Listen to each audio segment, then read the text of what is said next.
all, I'm Erin Heaney. I'm the executive director at SURJ.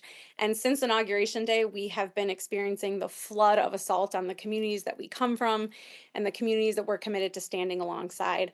And, you're probably asking yourself a lot of the same questions that we are sitting with here at SURJ. Like, why is this happening?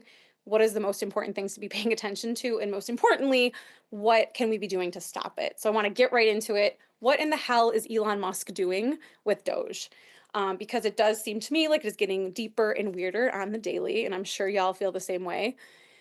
At the end of the day, this is really about power and control and consolidating the power of the presidency to be unchecked by other branches of government. Not just having power for power's sake, but it's about weakening the state so that the mega wealthy can get even richer, right? There was an explicit commitment to this. This was laid out in Project 2025. I am one of the nerds who read the whole thing. If you couldn't tell from the bookshelves beside me, I like a good read.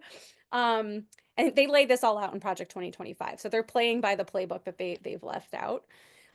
They're claiming, publicly that they're trying to save money, but the reality is we know that this is an attack on communities of color. This is an attack on working people.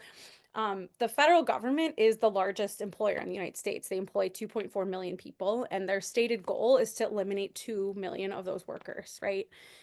And this is about gutting the core functions of these agencies. Many of them are serving massive protections for the multiracial working class. This is really, really important because sometimes the federal government can feel like unhelpful or bureaucratic or even distant from our own lives. Before I was at SURJ, I organized in my hometown of Buffalo, which is where I am today. And we were organizing against the Environmental Protection Agency, or the EPA. And it was a lot of work to get them to enforce the regulations. It took a tremendous amount of organizing. And it was frustrating at times, to be honest. And at the same time, the state and the federal government in particular in our society is often rolling out many functions in society that have been really hard fought for by our social movements over decades and decades and decades, right? The actions that DOGE is taking are looking to turn back and undo a lot of the powerful movement wins that we've won over the years, and that come out of a time that were like far less democratic and far less equal in many, many key ways. So like one example is the agencies that handle things like Social Security, OSHA, which is about worker health and safety protections on the job, the NLRB, which negotiates labor relations, all came about because working people, unions, the labor movement put up decades-long fights for workers that they won, right? The EEOC, the Equal Employment Opportunity Commission, is another agency of the federal government that came out of the decades-long struggle against racism and for civil rights. That was part of winning the Voting Rights Act of 1965, right?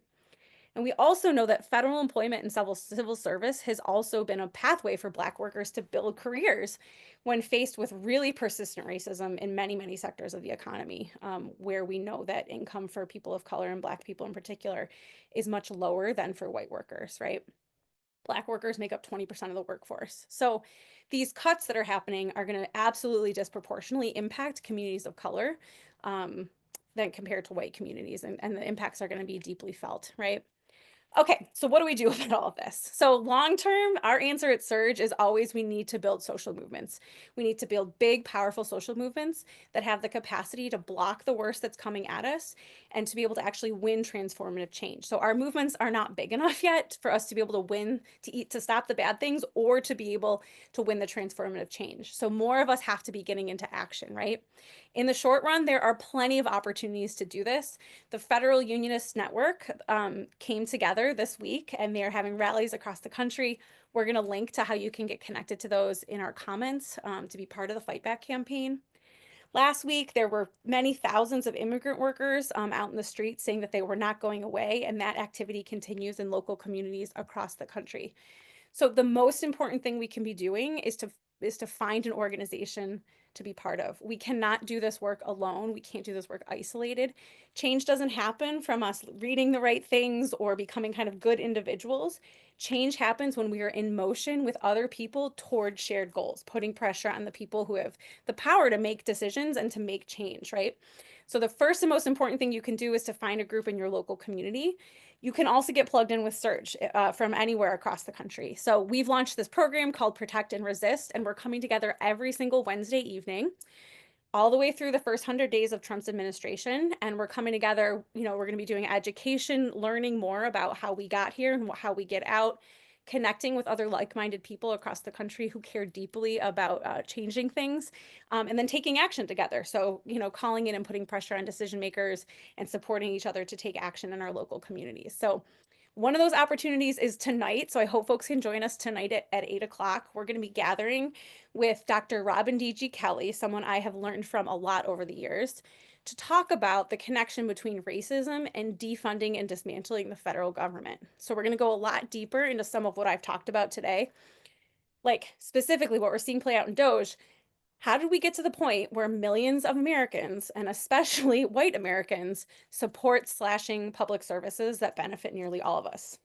Surprise, the answer is racism. But Dr. Kelly's going to get way more in the weeds tonight to help us make those connections and figure out how we fight back. So we're going to do that learning, and then we're going to invite folks to take action with us. So the link is going to be included in the comments in our bio. So we hope we'll see you there tonight.